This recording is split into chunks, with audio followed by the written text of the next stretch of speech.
Abran, hermanos, por favor, sus Biblias en el libro de los Hechos, en el capítulo 8. Libro de los Hechos, capítulo 8.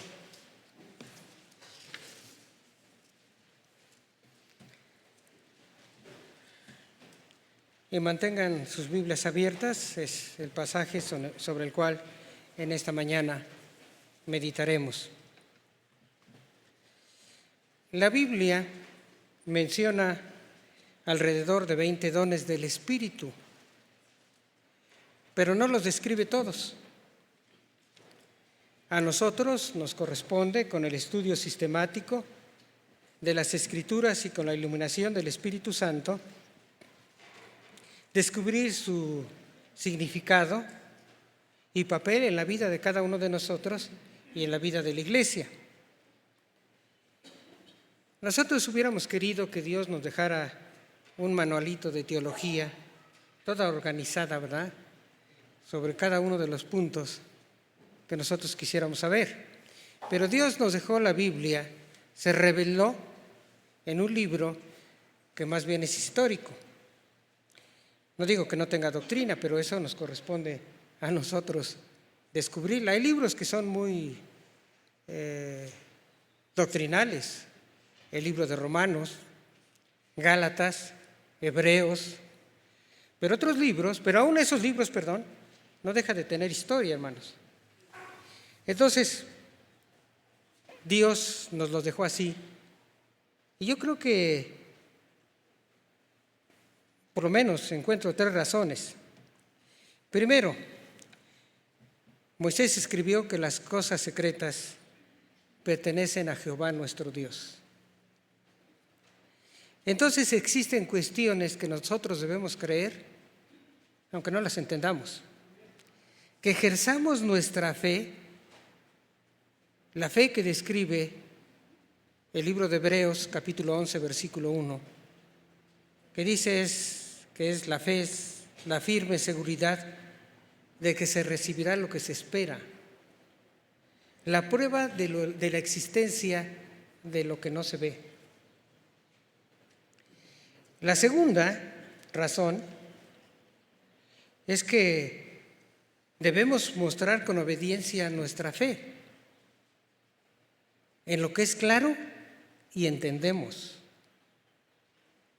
Dios en este versículo de Deuteronomio 29:29 le dijo que las cosas reveladas, o sea, lo que sí entendemos, lo que está ahí, es para nosotros y para nuestros hijos para siempre, pero dice, para que cumplamos todas las palabras de esta ley.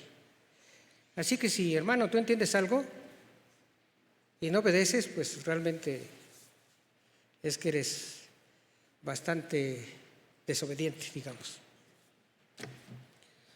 Pero hay una tercera razón.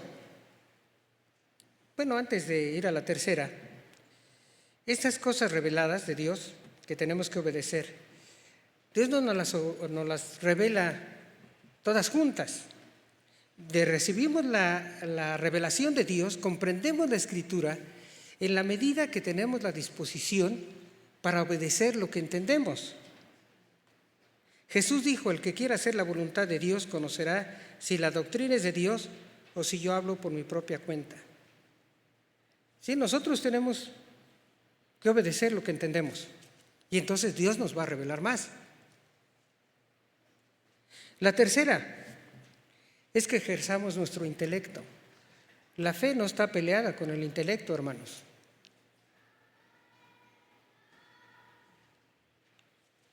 Ejerzamos nuestro intelecto y con la iluminación del Espíritu Santo busquemos en las Escrituras las verdades no evidentes. El salmista escribió esta petición: abre mis ojos y miraré las maravillas de tu ley. Abre mis ojos significa, abre mi entendimiento. Para que Dios abra nuestro entendimiento, hermanos, necesitamos de manera individual sumergirnos en la Escritura, meternos en ella. Jesús dijo, escudriñad las Escrituras porque a vosotros os parece que en ellas tenéis la vida eterna, y ellas son las que dan testimonio de mí. Juan 5:39. Escudriñar, hermanos, quiere decir examinar, detenida, profunda y profusamente, para poder juzgar, para evaluar esas verdades que no son evidentes. Pero eso lo tenemos que hacer leyendo y estudiando y escudriñando las Escrituras. Y hermano, si tú solo lees la Biblia y la memorizas, no estás cumpliendo cabalmente este mandamiento. Es bueno que la leas, es bueno, pues por ahí tenemos que empezar, ¿no?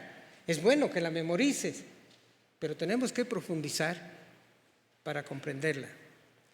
Pero también, hermanos, Dios abra nuestro entendimiento en comunidad, en la iglesia presencial. Y digo, aunque parezca pleonasmo, iglesia presencial, porque no existe otra, ¿verdad? Pero hay quienes piensan que hay una iglesia virtual. No hay tal iglesia virtual. La iglesia es una comunidad. Y entonces, como comunidad, ¿verdad?, como iglesia, tenemos que participar en los estudios bíblicos, en las clases bíblicas,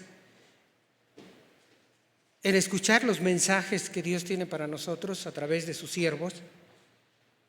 Y lo tenemos que hacer con atención. Dice la Escritura que la exposición de tus palabras alumbra, hace entender a los simples. Aquí simple significa simplemente los dispuestos a escuchar, a entender la palabra de Dios. A veces no entendemos porque no tenemos disposición, hermanos. Porque ahorita ya estamos pensando que no hemos ido a votar. Vayan a votar, pero después del servicio hay mucho tiempo todavía, si es que no han votado. Están pensando en que tienen un compromiso, que invitaron a su suegra a comer, a su tío, ¿verdad? Cuando debemos estar dispuestos a escuchar lo que Dios tiene para nosotros. En comunidad, la exposición de tus palabras alumbra, hace entender a los simples. Ahora, una manera de que nosotros nos metamos en la Biblia para tratar de descubrir especialmente esta cuestión de los dones es estudiar a aquellos hombres que tuvieron ese don. Y hay algunos, como el caso de Felipe, que se dice claramente que tenía el don de evangelista. A Felipe se le identifica como el evangelista. A él solo se le nombra así, hermanos. Solo a él se le designa evangelista. Felipe el evangelista, Hechos 21:8. Es el único, insisto, en que se le aplica directamente el nombre o sustantivo de evangelista, que era su don, el don que el Espíritu Santo le había dado. Alguien quizá diga que también a Timoteo se le dice evangelista, pero si ustedes leen con cuidado el pasaje, lo que dice Pablo a Timoteo es: haz obra de evangelista, cumple tu ministerio. Pero el ministerio de Timoteo, no digo que no fuera evangelista, era mucho más amplio. Si ustedes leen todo el pasaje, ahí en 2 de Timoteo capítulo 4, del 1 al 5, ustedes verán que también su ministerio abarcaba la predicación y la exhortación. Al único que se le dice evangelista es a Felipe. Bueno, y él tenía, además de este don, pues otras experiencias. Por ejemplo, Felipe sufrió persecución. Y lo menciono porque al rato van a ver la importancia que tenía esto. Dice en este mismo capítulo, en el 8, pero el versículo 1, Saulo consentía en su muerte, la muerte de Esteban. Él estaba ahí a los pies, viendo como testigo, ¿verdad?, cómo apedreaban a este siervo de Dios. Bueno, y dice, continúa el pasaje: en aquel día hubo gran persecución contra la iglesia que estaba en Jerusalén, y todos fueron esparcidos por la tierra de Judea y de Samaria, salvo los apóstoles. Saulo asolaba la iglesia y, entrando casa por casa, arrastraba a hombres y mujeres y los entregaba a la cárcel. Felipe, pues, se vio forzado, por temor a ser encarcelado o ejecutado como Esteban, a abandonar Jerusalén pues por la despiadada persecución que Saulo había emprendido contra la iglesia. Pero fue un creyente que supo perdonar. En Hechos 21, nuevamente lo cito, relata Lucas: fuimos a Cesarea y entrando en la casa de Felipe el evangelista. 20 años después, hermanos, Felipe hospeda en su hogar a su perseguidor Saulo. Y además, Felipe pues, fue testigo de cómo consintió la muerte por apedreamiento de su consiervo Esteban. Es más, y agrega Lucas en este capítulo, y permaneciendo nosotros allí algunos días. Es decir, Saulo, ya conocido entonces como Pablo, no solo entró en su casa, no solo se hospedó, compartió la mesa con Felipe. Y la conversación, obviamente. Felipe también ejerció una gran influencia sobre su familia.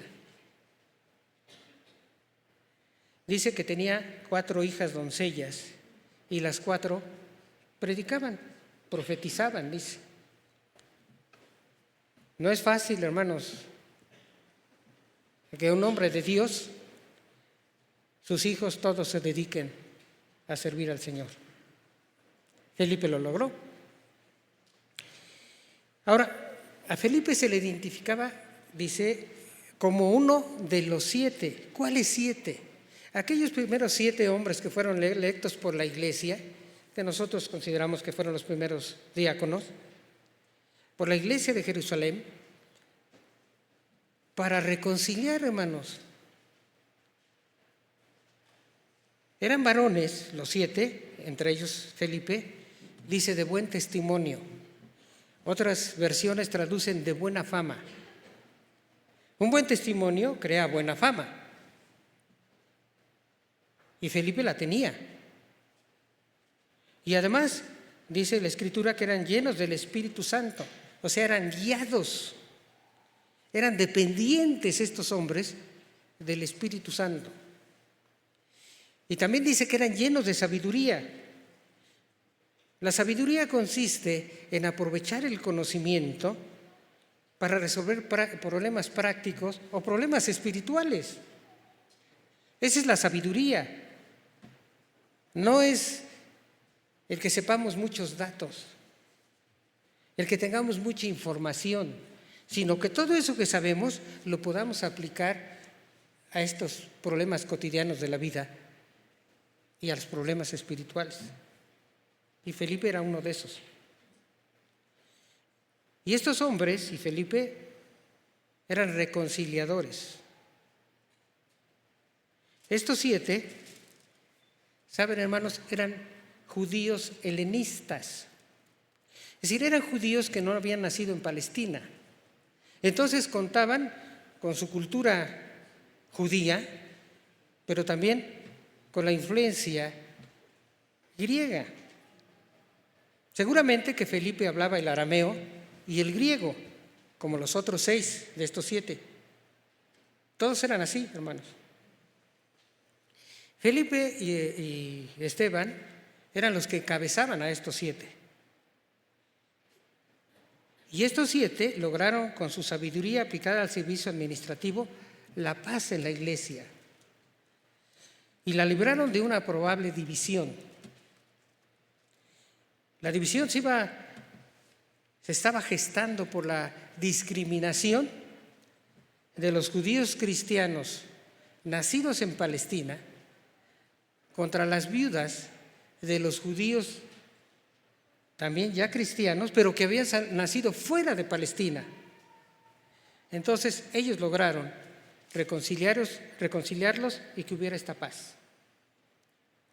Y aquí encontramos la primera aplicación para nosotros, hermanos. Observen la congruencia de Felipe. Fue capaz de reconciliar a judíos palestinos, con judíos helenistas. y de predicar la palabra de reconciliación a los samaritanos, acérrimos enemigos de los judíos, enemigos de su pueblo. ¿Y saben por qué lo logró? Porque él mismo se sabía reconciliar con otros y se reconciliaba. Poseía esa capacidad de perdonar y de reconciliarse con otros, como lo hizo con Pablo, su perseguidor. Muchas veces he escuchado hermanos decir: no, sí, no tengo nada contra él, pero no lo quiero ver. No tengo nada contra ella, pero que no se me acerque, de lejecitos. Felipe no fue así. ¿O sí? ¿Dónde estuvo Saulo, su perseguidor? En su casa y en su mesa.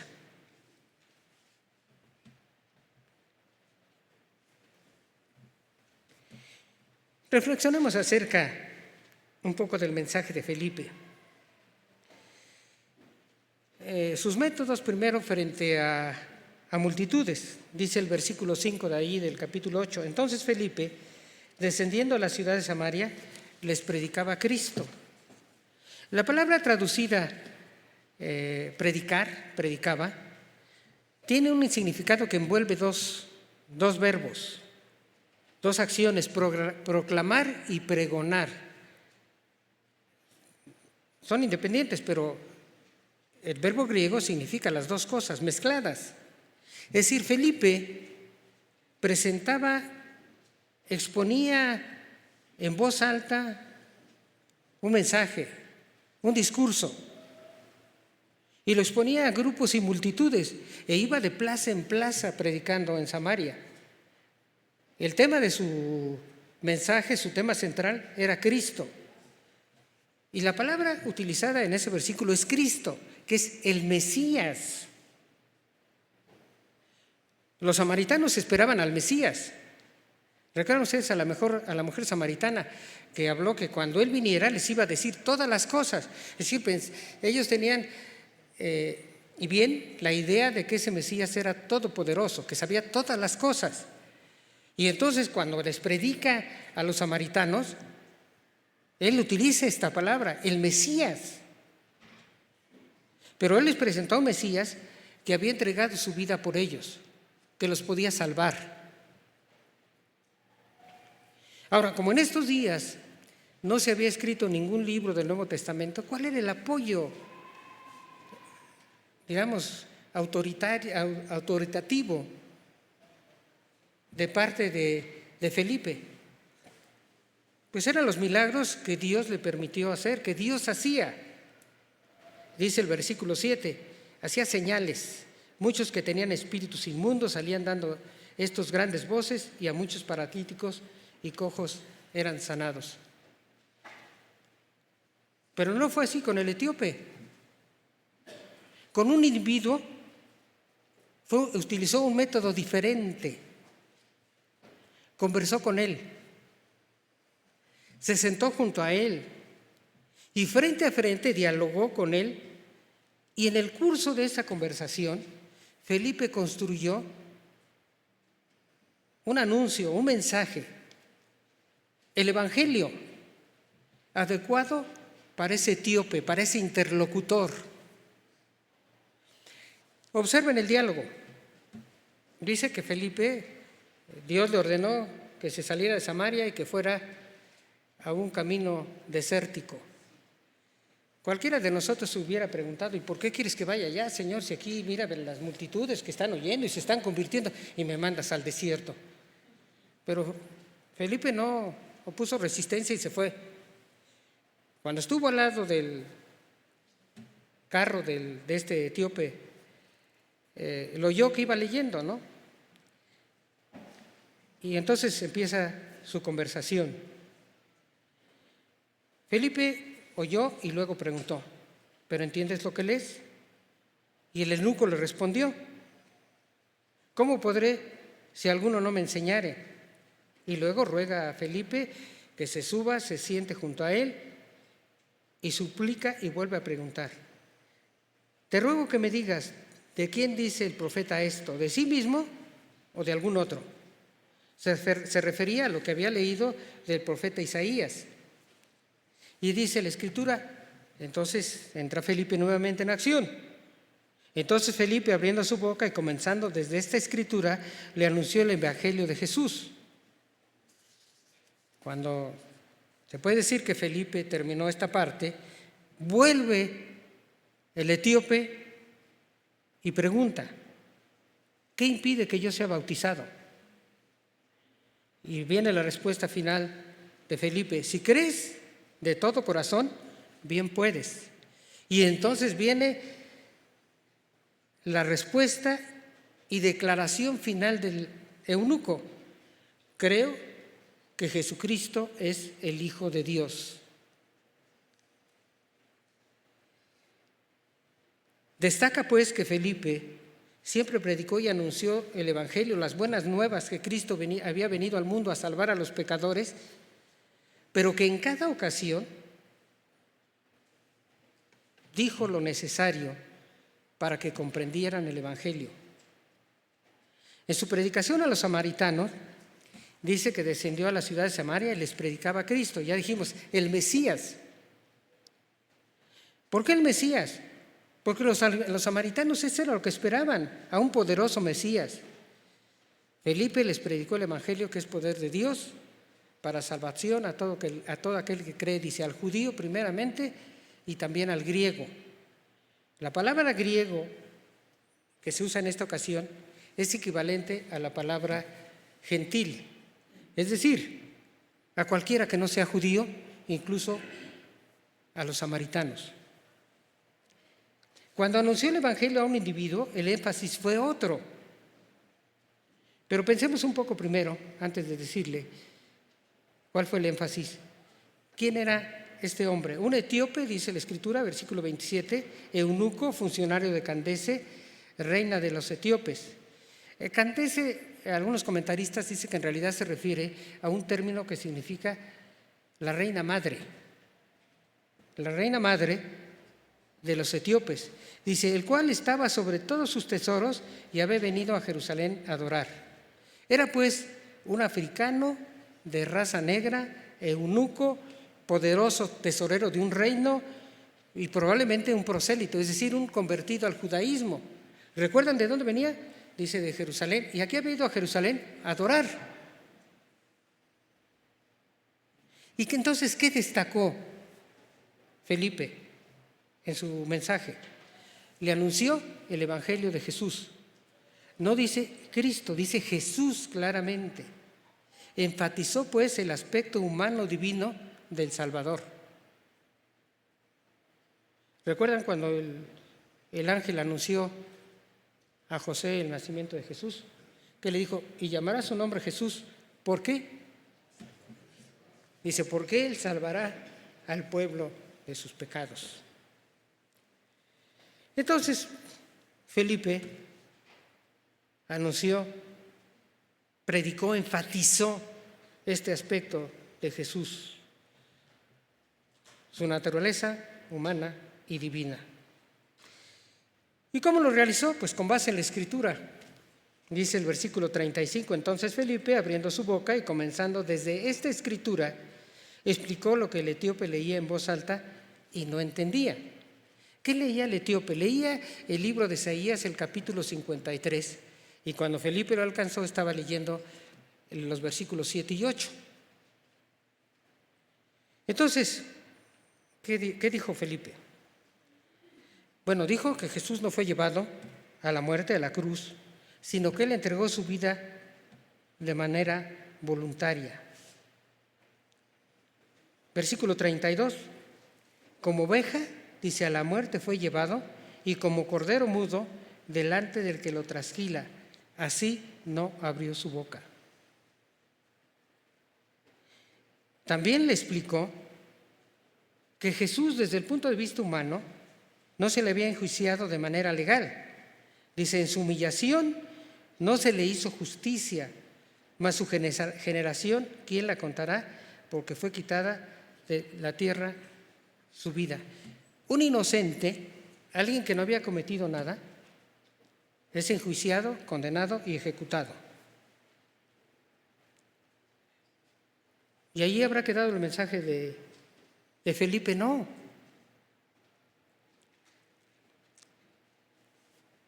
Seguramente que Felipe completó la lectura que había interrumpido, porque se la interrumpió al etíope. Y entonces completa el versículo 8 de Isaías 53. Y por la rebelión de mi pueblo fue herido o muerto, porque estaba hablando de su muerte. Entonces Felipe le explicó que Jesús recibió el castigo y la muerte por nuestro pecado. Y también le explicó que Jesús tomó de nuevo su vida porque la había entregado voluntariamente, la vuelve a tomar y resucitó, porque es Dios hombre. Ustedes dirán, ¿y de dónde sacó, hermano, usted esto? Pues de la declaración misma del etíope. ¿Qué dijo el etíope? Creo que Jesucristo es el Hijo de Dios. Ahora, ¿cuál fue el fruto de la predicación de Felipe? Bueno, que todos inmediatamente creyeron y testificaron de su fe a través del bautismo. Se bautizaron los grupos, las multitudes y el mismo etíope eunuco. Recuerden ustedes esto, hermanos, porque algunos van a decir, ¿y por qué no lo hacemos igual en la iglesia? ¿Verdad? Si alguien dice que acepta a Cristo, lo pasamos, tenemos aquí el bautisterio ya lleno y lo bautizamos. Por una sencilla razón, hermanos. El bautismo cristiano fue enriquecido por la revelación de Dios por medio del apóstol Pablo y tiene un significado más profundo del que tenía en esos días. Ya lo hemos mencionado aquí, Juan el Bautista no inventó el bautismo, ni Jesús. Le cambiaron el significado, dándole un significado más profundo, más adecuado al amor, a la misericordia de Dios, a lo que Dios hace en nuestras vidas. En aquellos días, el bautismo era un rito de iniciación de muchas religiones orientales. Entonces, ellos sabían por cuestión cultural que si querían cambiar de fe, tenían que ser bautizados. Entonces era muy fácil. ¿Quieres mostrar que crees? Bautízate. Y se bautizaban. El significado ahora ha cambiado. Entonces tenemos que explicarlo, por un lado. Y por otro lado, en nuestro caso, en México, nosotros tenemos una gran influencia de la Iglesia Católica que ha tergiversado toda la cuestión del bautismo. Y tenemos que, ahora sí que desbrozarlo para decir el bautismo bíblico, esto es lo que significa, y entonces sí, bautízate. Pero ellos estuvieron inmediatamente dispuestos a testificar que eran nuevos creyentes que habían aceptado a Cristo. Y luego, el siguiente fruto es que continuaron su vida, pero diferente, llena de gozo. Lean ustedes los versículos 8 y el versículo 39, los samaritanos y el etíope. Pero esos fueron los resultados inmediatos. ¿Pero cuáles fueron los trascendentes? 2. Abrió las puertas del Evangelio en Samaria y se inició una iglesia unificada de judíos y otras naciones. Demostró a los apóstoles que el Evangelio era para todos, incluso para los samaritanos. La iglesia era judía en aquellos primeros días. Eran cristianos, pero judíos. Ellos todavía traían su tradición. Los samaritanos no. Felipe se atrevió, predicó, no discriminó y concilió. Y el otro, hubo un mensajero de Dios en África. ¿Quién? El etíope.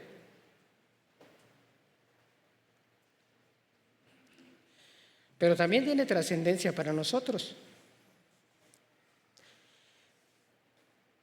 Miren, nosotros, estoy hablando a los creyentes, nuestra predicación del Evangelio será más impactante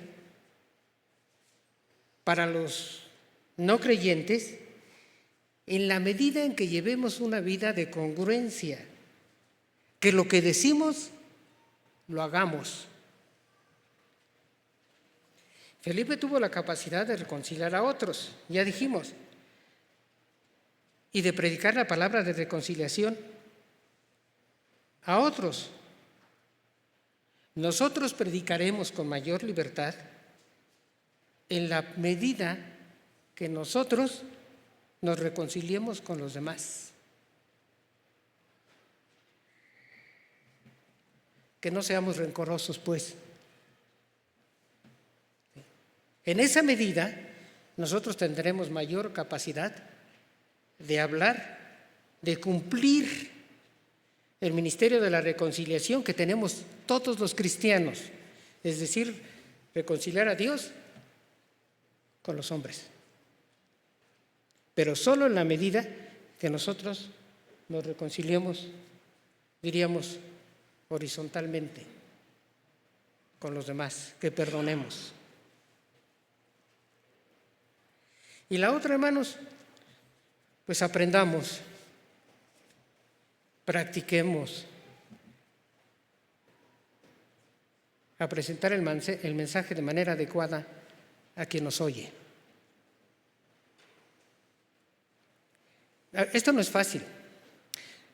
Miren, yo trabajé en una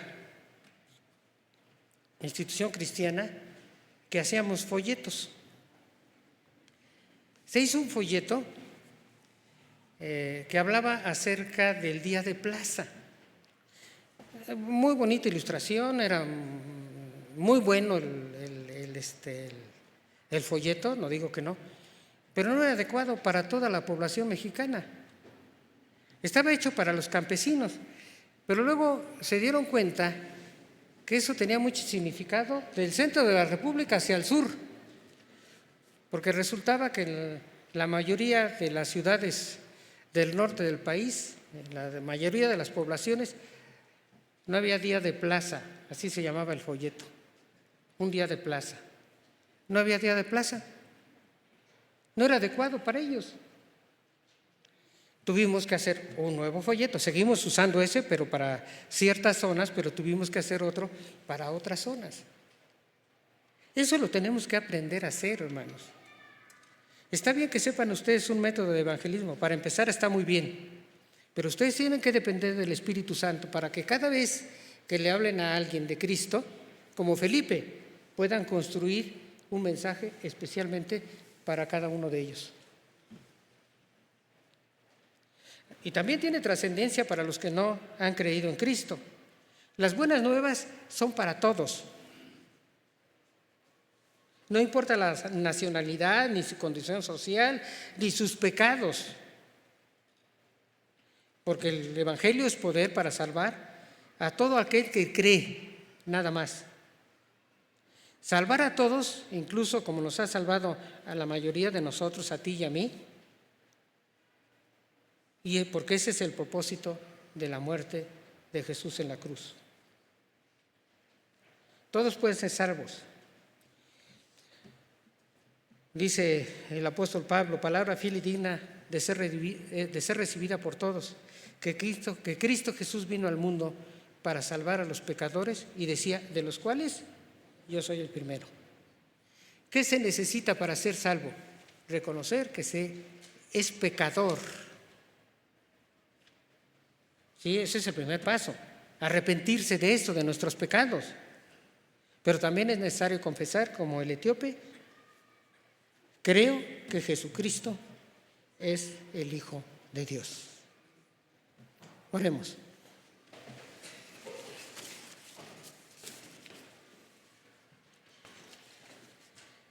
Señor, te damos gracias porque podemos acercarnos a ti confiados en que Jesucristo intercede por nosotros. Te pedimos, Padre Celestial, que tú nos redarguyas y que podamos, Señor, reconciliarnos con todos aquellos familiares, amigos, hermanos de la Iglesia con los que nos hemos distanciado. Pero que sea un perdón absoluto, como el de Felipe a Pablo, que podamos tener plena comunión con ellos.